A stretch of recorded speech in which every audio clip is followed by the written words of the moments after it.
झोली कहते हैं उसको।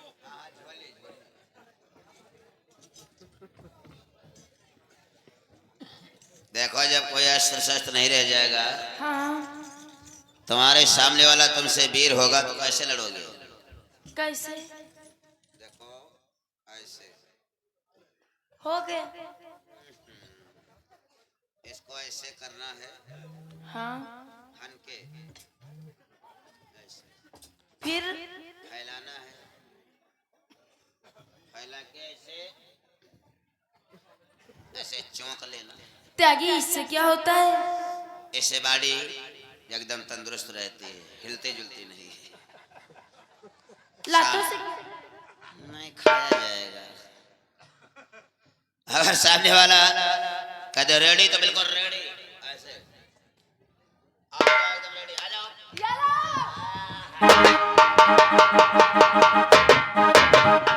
बेटा जालंधर संभल के, कायदे से, जरा कायदे से पुत्र, और संभल के पुत्र, संभल के बेटा, संभल के।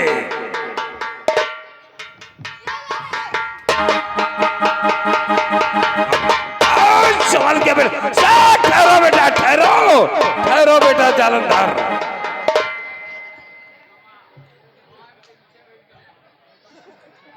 क्या हुआ बेटा त्यागी? उठा बेटा त्यागी को।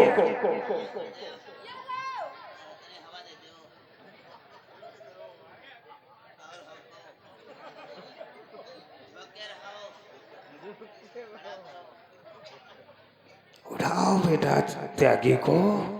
क्या हुआ बेटा त्यागी? अरे हवा दो गुरुदेव। गुरुदेव, त्यागी की तो आंखें ही नहीं खुल रही।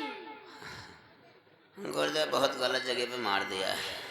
क्या बेटा त्यागी, बहुत चोट आई, बहुत दर्द हो रहा क्या? दर्द कम है, सूजन ज्यादा है। ऐसी बात है? हाँ गुरुदेव, ये तो बहुत जल्दी से गवा। चलो भैया हम लेके घूमे पपीता। त्यागी चलो, दो मत और। अब भैया रुको रुको रुको। ठहर जाओ बेटा जालंधर। धनुष बाण चलाना, तलवार चलाना, मल्ल युद्ध करना, मंत्रों का उच्चारण करना सब सीख गए पुत्र। हाँ गुरुदेव। इसलिए आओ, आसन को ग्रहण करो पुत्र, और मंत्रों का उच्चारण करते हैं।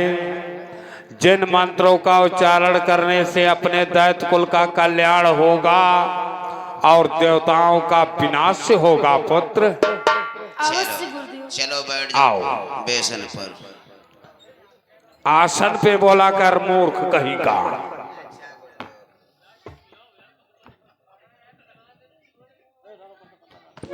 ओम नमो भगवते महाबल पराक्रमाय नमो समर्पयामि। ओम ह्रीं क्लीं ह्रीं ओम चामुंडाय नमः स्वाहा। ओम समर्पयामि स्वाहा। ओम ह्रीं क्लीं ह्रीं ओम चामुंडाय नमः स्वाहा। ओम नमो भगवते महाबल पराक्रमाय नमो समर्पयामि स्वाहा। इधर जालंधर को गुरुदेव शिक्षा देते ही, और जालंधर गुरुदेव के आश्रम पर धीरे धीरे शयन होने लगता है और गुरुदेव के पास बैठा होता है, आहुतियां डालता है। और गुरुदेव और जालंधर में क्या वार्तालाप होती है ये आप लोग शेर देखिएगा।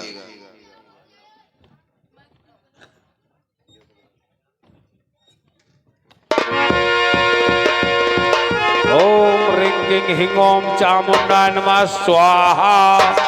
ओम नमो भगवते महाबल पराक्रमाय नमः समर्पयामि स्वाहा। ओम समर्पयामि स्वाहा। ओम देवताओं का विनाश हो स्वाहा। ओम दैत्यों का कल्याण हो स्वाहा। ओम ह्रीं क्लीं ह्रीं ओम चामुंडाय नमः स्वाहा। ओम चामुंडाय नमः स्वाहा। ओम चामुंडाय नमः स्वाहा। ओम ह्रीं क्लीं ह्रीं ओम चामुंडाय नमः स्वाहा। ओम नमो भगवते महाबल पराक्रमाय नमो समर्पयामि स्वाहा। क्यों बेटा जालंधर, क्या हुआ पुत्र? गुरुवर, मैं आपसे कुछ कहना चाहता हूँ। आखिर में प्रकट करो पुत्र, क्या कहना चाहते हो? कहना मैं यह चाहता हूँ, इस हवन कुंड में आहुति डालते डालते मैं तो तंग आ गया हूँ। तुमसे ज्यादा हम पाक गए हैं। क्या? सवेरे से लगा चाहा चाहा। मूर्ख है क्या?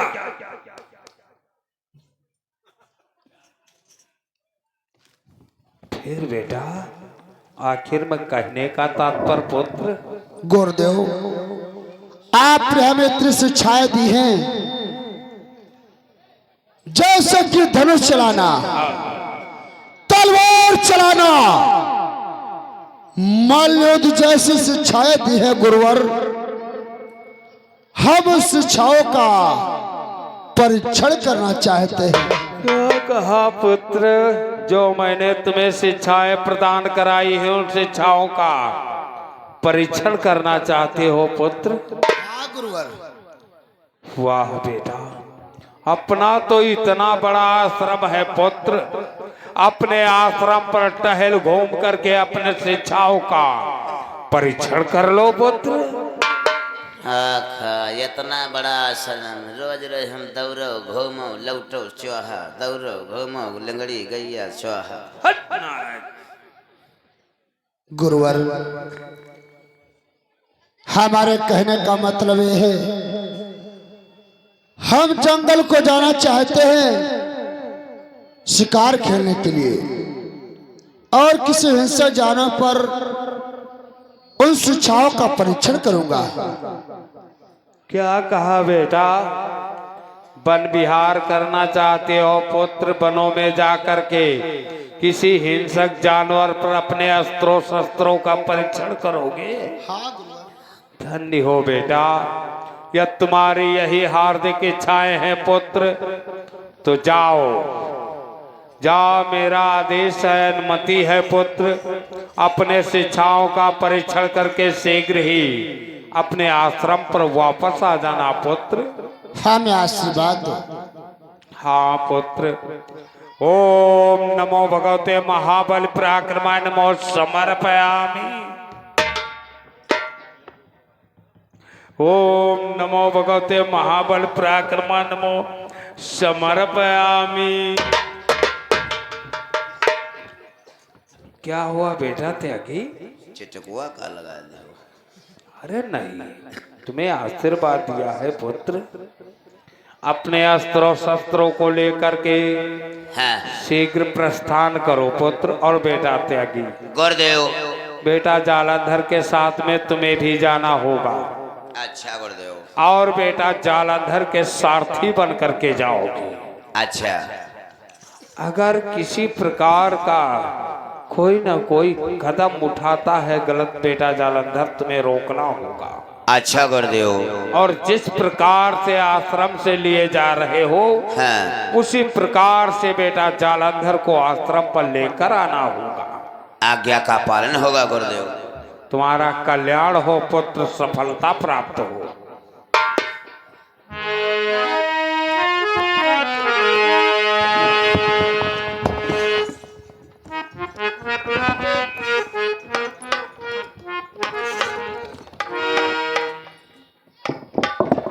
कहो, तुम कहाँ चल रहे हो? तो हम चल रहे हो भैया शिकार करने के लिए। मैं चल रहा हूँ तुम्हारा सारथी बन करके।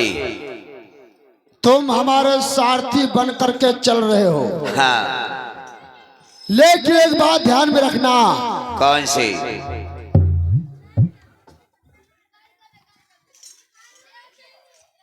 देखो, कोई हिंसक जानवर हाँ। दिखाई पड़ता है, हाँ। उस पर हम वार करेंगे। अगर वो हम पर वार करता है तो मैं उस पर हमारी रक्षा करना होगा। ठीक भैया, अगर तुम पर वो हमला करता है उससे पहले मैं उस हिंसक जानवर पर प्रहार कर दूंगा। ध्यान रखना, बोल मत जाना। ठीक है, चलो बढ़ाओ पैगा। आओ।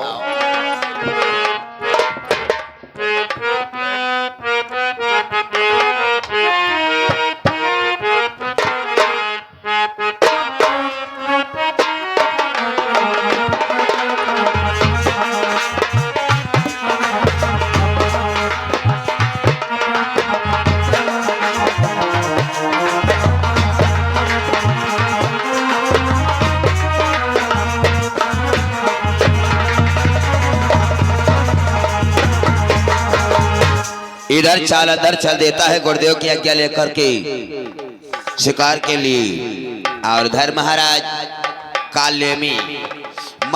कालेमी अपने दरबार में बैठे होते हैं और महाराज कालेमी की पुत्री वृंदा आती है और अपने पिता से क्या वार्तालाप करती है, ये आप लोग आगे शेर देखिएगा।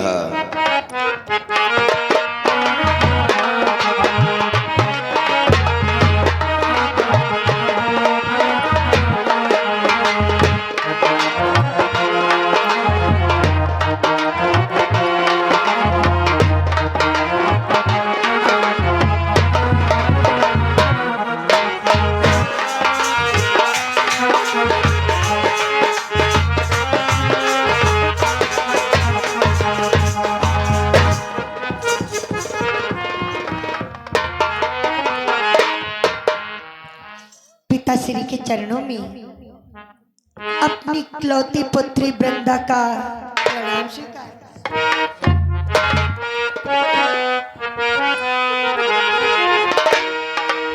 पिता चरण में लाडली झुका रही बमसी।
पिताश्री, आपकी इकलौती पुत्री वृंदा आपसे कुछ कहना चाहती। बेटी, तुम हमसे क्या कहना चाहती हो पुत्री? मैं कहना तो ये चाहती हूँ पिताश्री, आप तो जानते हैं जब से मेरा जन्म हुआ आपकी छत्र छाया में मैं पली बड़ी सयानी हुई। आज तक मैंने बाहर की कोई दृश्य नहीं देखा है। मैं सखियों के साथ मेलों में घूमना टहलना, इससे मेरा जी ऊब गया है पिताजी। मैं चाहती हूँ आपके घर आज्ञा हो जाए तो मैं सखियों के साथ जंगल को जाऊं, विहार करूं, सुंदर सुंदर जीवों का शिकार करूं। हाँ पिताजी। क्या कहा बेटी? आज तुम अपने सखियों के साथ में वन विहार करने के लिए जाना चाहती हो? हाँ पिताजी।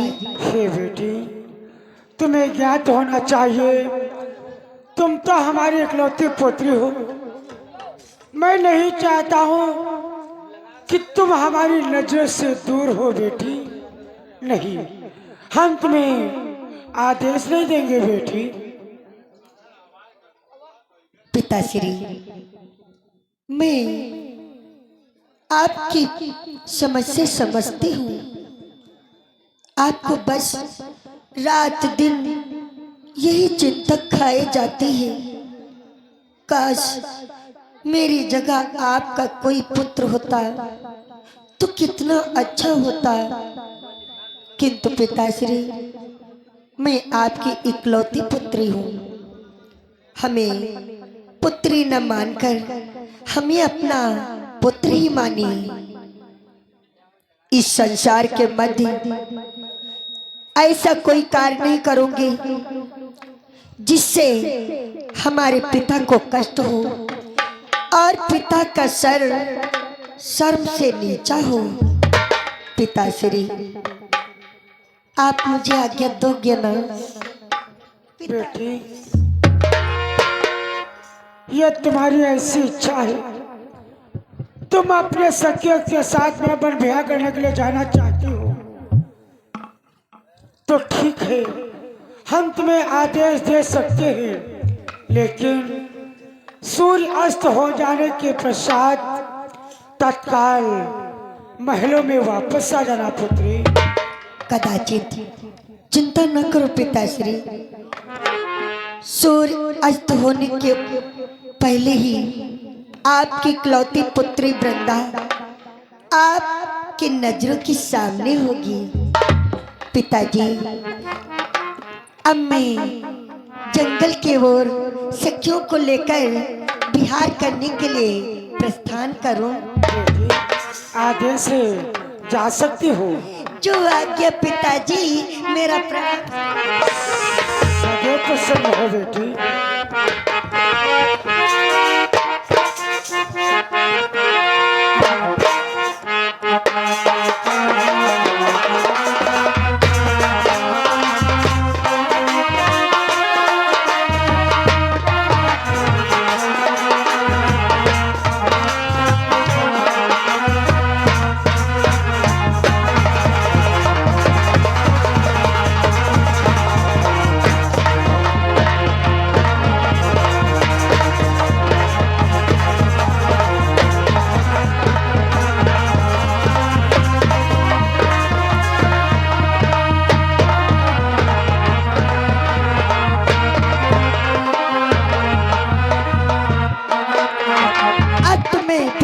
आज्ञा ले चुकी हूँ। ए सखी, अरे वो सखी। हाँ, बोलो बोलो, क्या कहना चाहती हो? देखो, मैं तुमसे कह रही थी, मैं एक दिन पिताजी से आज्ञा अवश्य मांगूंगी। और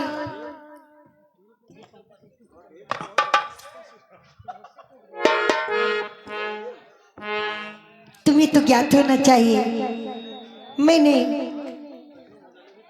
युवा अवस्था में आ गई, किंतु अभी तक मैंने बाहर की दृश्य नहीं देखा। इसलिए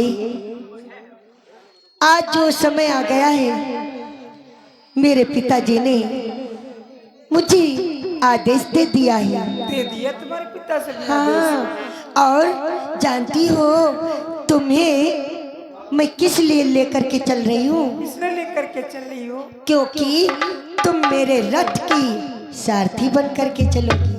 तुमने सत्य कहा। और हाँ, जिस समय रथ जंगल में प्रवेश करे, अपने अस्त्रों को सावधानी से हाथों में पकड़ करके रखना।